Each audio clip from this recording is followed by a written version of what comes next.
Hey there, guys. Welcome back to my show. Today, we're going to talk about something bigger than payments and Ripple. It's what the Internet of Value is built on. That's not just another crypto buzzword either. You don't understand how big what's about to happen is. This is the same kind of revolution that email caused in conversation that Ripple is building right now, but this time it's with money. Okay, now here's the thing. There is no such thing as a niche business. This is a system that moves trillions of dollars around the world every single day. Global money transfers, foreign exchange payments, and cross-border flows, that's what makes money work. Ripple doesn't want to be just another payment app. To change the way value moves around the world in the same way that the internet changed the way information moves. That's why it's not exaggerated when people say that Ripple is like Amazon when it first started out, offering rare books before it grew into a global empire. The market for rare books that Ripple is going after is worth over $10 trillion. It's crazy that most people still don't get it. When they see that XRP is trading below $1, they think small, but banks see that a once-in-a-generation liquidity rail is being built under the whole financial system and think big. Money is about to be able to move around as easily as data, which will be a big change in history. You've heard that phrase before, making money the way email made talking easy.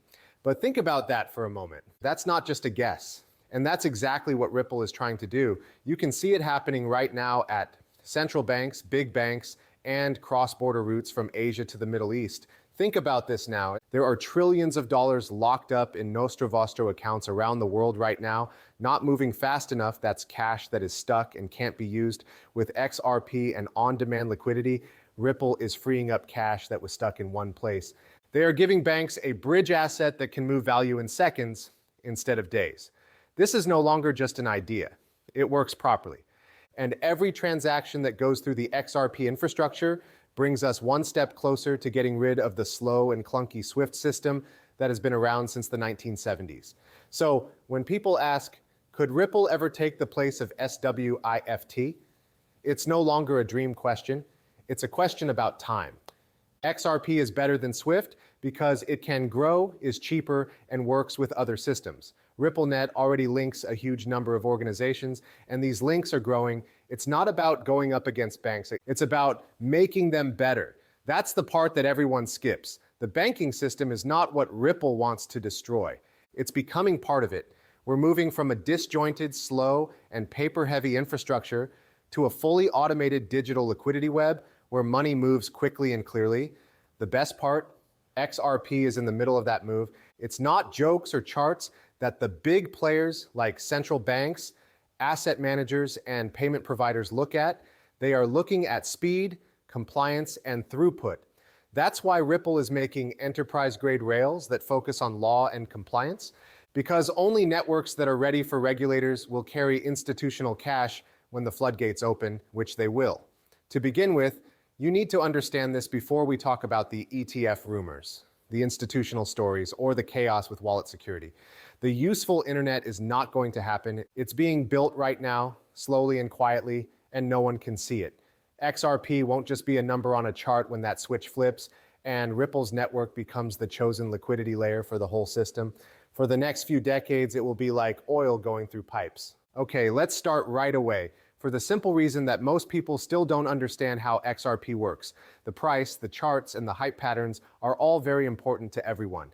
But XRP was never meant to be an investment. It was made to be used, and that's the difference between a coin that makes money for a month and a service that changes the way money works for decades. Here's what you need to think about. It's not hype that makes XRP stable. It comes from being useful. Over time, the price stays the same or the more traffic there is on the network. It's not possible for trillions of dollars to run through something that changes 30% every day. That's why XRP's architecture is designed to make it easy to get money, not to make prices go up and down. And Ripple has been doing just that behind the scenes, getting institutions set up, building passageways, making rules clear, and getting ready for the coming scale, because price discovery really starts to happen when there is prolonged high-value utility, not when people are trading, but when institutions pay each other. Let's be honest. No, Bitcoin can't do that. Ethereum can't do it either. They were never made so that banks, money transfer services, and capital markets could get cash instantly. XRP, on the other hand, was designed to be used in that way. It's quick, easy to expand, and cheap. But what's more important is that it works. and the organized world pays for people who can be trusted. Think about it this way. The price of XRP today is based on guesswork. It will show cash demand tomorrow. The asset acts differently once real-world traffic starts to show up. It stops responding to changes in Bitcoin's value and starts keeping an eye on its own utility measures such as volume, settlement throughput, and the speed of transactions around the world. The separation event is the moment everyone is waiting for. Since we all know that will happen, XRP will be in a class by itself. It won't go up just because a famous person tweeted about it. It's not going to dump because of store panic sales. It will follow the steady flow of institutional money, which is driven by demand. Then you'll see what real price maturity looks like. That's exactly what Ripple's plan is meant to do. They don't care about how prices move in the short term. They care about how people use technology. The price will reach a stable level once global banks, central banks, and asset managers start using XRP as a funding bridge. It gets more valuable as it's used, but there isn't the confusion of speculation. Take a look. It's not a crypto if it can move trillions of dollars every day without losing value or going crazy. That's the plumbing of money. XRP will work quietly below the surface to power global liquidity flows, just like Swift messages are unseen but necessary. One thing that XRP can do that no other cryptocurrency can is act as a neutral transaction layer for the world economy. Once that balance is reached, no longer are moonshots important. It has to do with updating old infrastructure that wastes trillions of dollars every year. When people say that the price of XRP is boring, keep this in mind. That was planned. It's true that XRP is stronger when it looks less interesting, because being stable means being able to grow, and being able to grow means being adopted. This is not the object that goes off in a flash.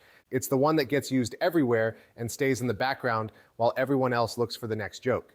We will talk about how institutions are getting ready for this change in a moment.